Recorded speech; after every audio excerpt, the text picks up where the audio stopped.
Hey Kevin, for our weekly review of different things that are out there right now for COVID and any kind of sanitizers, we've got this product that came in. It's called a 10L ULV. Bought it on Amazon. Could you give us a quick review on this? I know you have a little bit of experience with it.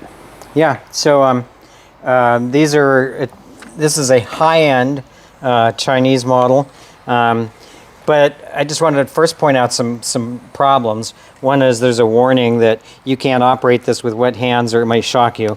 So they put the 110 volts right here in the handle, which is a little bit iffy. It's thin plastic.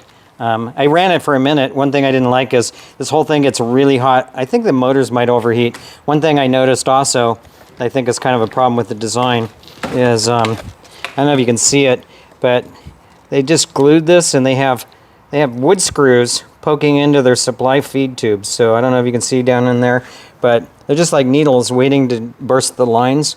So this is like guaranteed maybe as early as 10 jobs to poke a hole in there, and then the unit won't work. And I noticed other quality issues, like the power cable, with wires just dangling out like this, exposed. That's a problem. But everything is on this thing is kind of put together like that. I'll turn it on and I'll yell. Hopefully you'll hear me. It does produce a lot of material. And you'll see that. You turn it on like that. So it looks good. So I'll do a quick little treatment. See, it shoots it further than most machines, but the particle size that comes out of this, I don't know if you can see the floor there, or I'll see the stuff dripping out of it too. So Kevin, one thing we realized is peeing on my floor here. At all times with this machine that we've used out in the field, anytime you put this down on the ground, it'll just pee out. So the water and the electrical all go through the same spots. I know. So you're supposed to know that this gets hung on here so it's above the tank. Right, but any ordinary worker is going to do that. But here's the problem.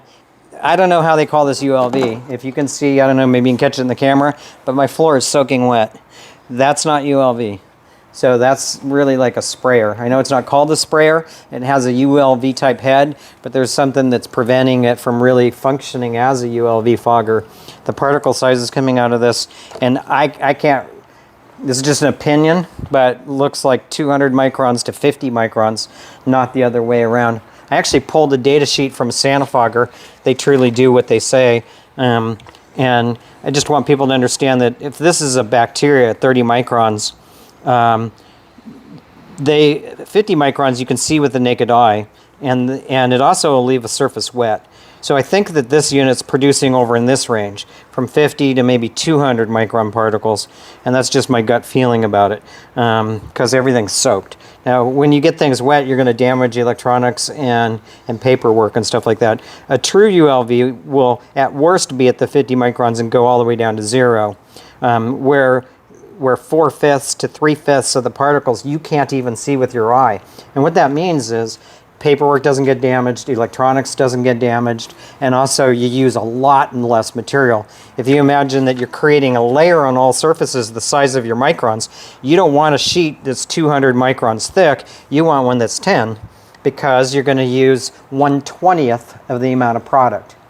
And as a professional in disaster relief and putting together machines for the COVID pandemic, one of the things that I noticed that you probably noticed right away too is you have to put this down in order to fill it, and you have to take this back to your fill station. So I found this cumbersome and problematic. It actually has, it's heavy as well. It's very heavy. So you got, decent backpack situation, but here, practicality-wise, I don't think this this is going to be good for a big job, maybe a small job, or residential maybe. Someday we'll show the Santa Fogger, because they have a different method. They use hot swap. In fact, this is one of their tanks.